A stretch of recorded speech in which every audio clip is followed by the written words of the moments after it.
Penipuan modus percintaan makin menjadi.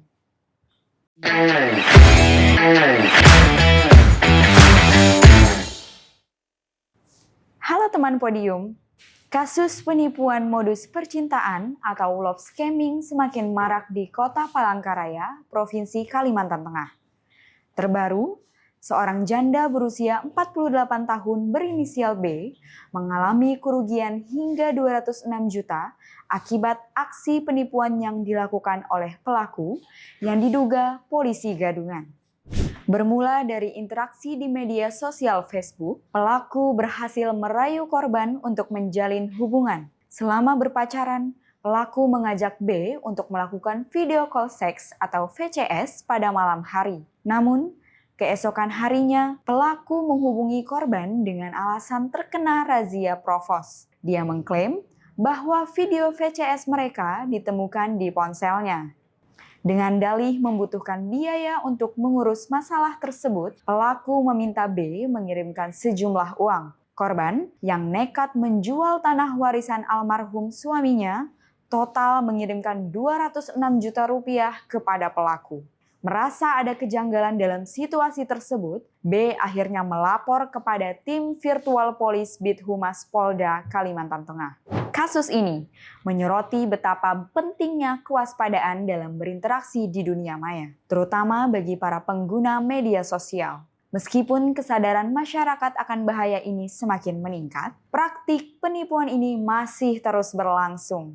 Dalam beberapa tahun terakhir, penipuan melalui media sosial dan aplikasi pesan instan masih mengkhawatirkan. Pelaku kejahatan ini memanfaatkan kecanggihan teknologi untuk menipu korban dengan modus yang beragam. VCS dan penipuan modus percintaan menjadi dua metode yang paling umum terjadi, di mana penipu seringkali berpura-pura menjadi sosok yang menarik secara emosional atau fisik untuk menjalin hubungan yang kemudian dimanfaatkan untuk mengekstrak uang dari korban. Beragam alasan modus kejahatan ini masih memakan korban. Perkembangan teknologi, lemahnya literasi digital, hingga keterasingan sosial menjadi celah pelaku kejahatan melancarkan aksinya. Dalam era digital yang serba cepat ini, perkembangan teknologi telah membawa banyak kemudahan. Tetapi, di balik kemajuan tersebut, terdapat sisi gelap yang tidak bisa diabaikan.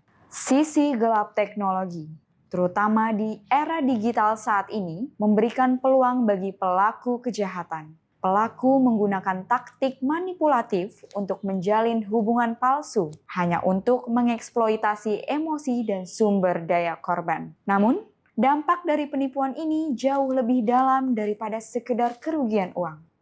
Menyikapi maraknya kasus ini, aparat penegak hukum mulai mengambil langkah-langkah tegas. Salah satu upayanya membentuk tim khusus untuk menangani kasus jenis ini. Langkah tersebut diharapkan dapat mempercepat proses penyelidikan dan memberikan keadilan bagi korban. Banyak yang mempertanyakan sejauh mana ketegasan aparat dalam menanggulangi masalah ini. Di satu sisi, beberapa kasus telah berhasil diungkap dan pelaku ditangkap. Di sisi lain, banyak pelaku yang masih berkeliaran bebas. Untuk menangani kasus ini, tentu diperlukan langkah tegas dari berbagai pihak, termasuk masyarakat sendiri. Membentengi diri dari kejahatan jenis ini bukan hanya tentang melindungi dompet atau mendapat perlindungan hukum, tetapi juga melindungi hati. Dengan langkah-langkah yang tepat, kita dapat menikmati dunia digital dengan lebih aman dan bijak. Jangan biarkan cinta menjadi alat penipuan, tetaplah waspada dan cerdas dalam menjalin hubungan, terutama di dunia maya.